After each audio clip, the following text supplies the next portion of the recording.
जय श्री राम।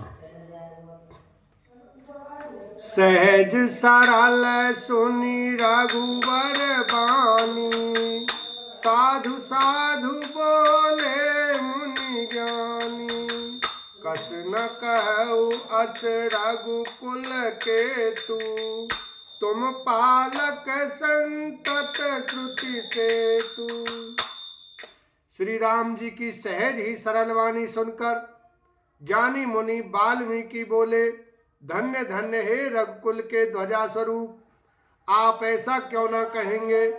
आप सदैव वेद की मर्यादा का पालन रक्षण करते हैं। श्रुति से तू पालक राम, तुम जगदीश माया जान की। जो सृजति जगु पालति, हरति रुक पाई कृपा निधान की। जो सहस सी सुमहि सुमहि धर, लखनु सचराचर धनी। सुर काज धरि नर राज, तनु चले धलन कल निश्चर अनि।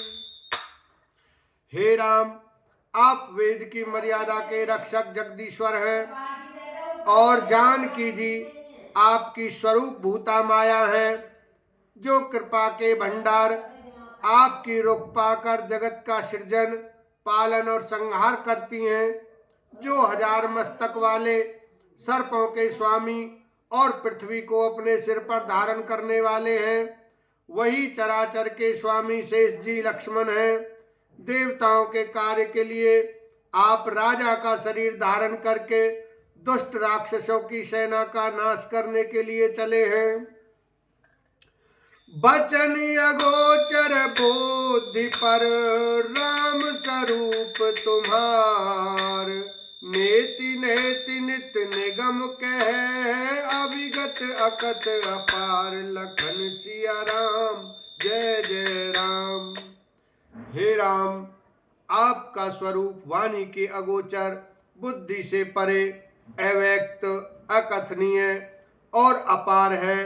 वेद निरंतर उसका नेति नेति कहकर वर्णन करते हैं। जगु पेखन तुम देख निहारे, विधि हरि शंभु न चावनिहारे।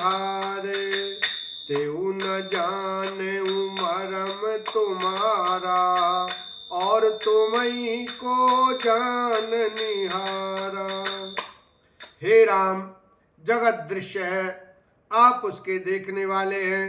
आप ब्रह्मा विष्णु और शंकर को भी नचाने वाले हैं। जब वे भी आपके मर्म को नहीं जानते, तब और कौन आपको जानने वाला है। सोई जानई जेहि देव जनाई, जानत तुम्हीं तुम्हीं होई जाई। तुमरी कृपा तुम्हीं रघुनंदन, जानई भगत भगत और चंदन। वही आपको जानता है जिसे आप जना देते हैं, और जानते ही वह आपका ही स्वरूप बन जाता है। हे रघुनंदन, हे भक्तों के हृदय को शीतल करने वाले चंदन, आपकी ही कृपा से भक्त आपको जान पाते हैं। चिदानंदमय देह तुम्हारी, विगत बेकार जान अधिकारी। नर तनु धरे शांत सुर काजा, कहूँ करऊँ जसु प्राकृत राजा। आपकी देह चिदानंदमय है। यह प्रकृति जन्य पंच महाभूतों की बनी हुई कर्म बंधन युक्त त्रिदेह है, विशिष्ट माइक नहीं है, और उत्पत्ति नाश वृद्धि क्षय आदि सब विकारों से रहित है। इस रहस्य को अधिकारी पुरुष ही जानते हैं। आपने देवता और संतों के कार्य के लिए दिव्य नर शरीर धारण किया है, और प्राकृतिक प्रकृति के तत्वों से निर्मित देह वाले साधारण राजाओं की तरह से कहते और करते हैं। रामु देख सुनि चरित तुम्हारे, जड़ मोहि बुध होई सुखारे। तुम जो कहो सब साचा, जस काछिए तस चाहिए नाचा। हे राम, आपके चरित्र को देख और सुनकर मूर्ख लोग तो मोह को प्राप्त होते हैं और ज्ञानी जन सुखी होते हैं। आप जो कुछ कहते करते हैं वह सब सत्य उचित ही है, क्योंकि जैसा स्वांग भरे वैसा ही नाचना भी तो चाहिए। इस समय आप मनुष्य रूप में हैं, अतः मनुष्योचित व्यवहार करना ठीक ही है। पूछूं मोहि की राहों के, मैं पूछत सकुचाऊं, जहन हो तह देहु कही, तुम्हें देखावो ठाऊं, लखन सिया राम जय जय राम। आपने मुझसे पूछा कि मैं कहाँ रहूं, परंतु मैं यह पूछते सकुचाता हूँ कि जहाँ आप न हो वह स्थान बता दीजिए, तब मैं आपके रहने के लिए स्थान दिखाऊं।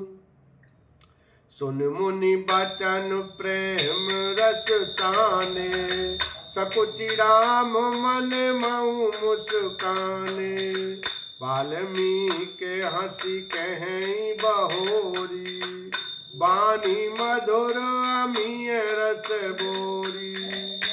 मुनि के प्रेम रस से सने हुए वचन सुनकर श्री रामचंद्र जी रहस्य खुल जाने के डर से सकुचाकर मन में मुस्कुराए।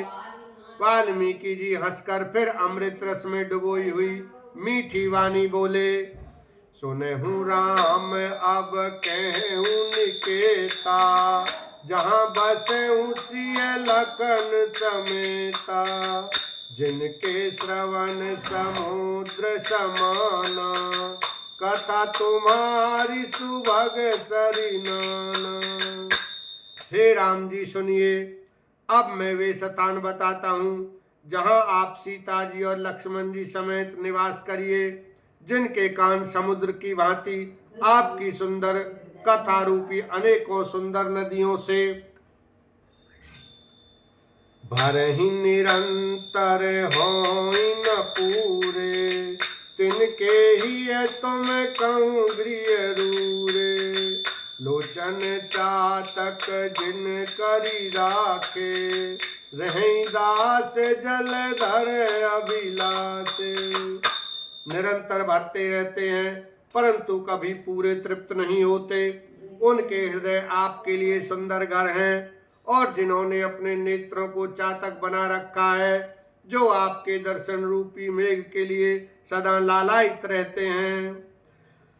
निधि रही सरित सिंधु सर भारी, रूप बिंदु जल होई सुकारी, तिनके हृदय सधन सुखदायक, बसु बांधो सिय सह रघुनायक। तथा जो भारी भारी नदियों, समुद्रों और झीलों का निरादर करते हैं और आपके सौंदर्य रूपी मेघ के एक बूंद जल से सुखी हो जाते हैं, अर्थात आपके दिव्य सच्चिदानंदमय स्वरूप के किसी एक अंग की जरा सी भी झांकी के सामने स्थूल सूक्ष्म और कारण तीनों जगत के अर्थात पृथ्वी स्वर्ग और ब्रह्मलोक तक के सौंदर्य का तिरस्कार करते हैं। हे रघुनाथ जी, उन लोगों के हृदय रूपी सुखदायी भवनों में आप भाई लक्ष्मण जी और सीता जी सहित निवास कीजिए। बोलो सियावर रामचंद्र की जय, उमापति महादेव की जय।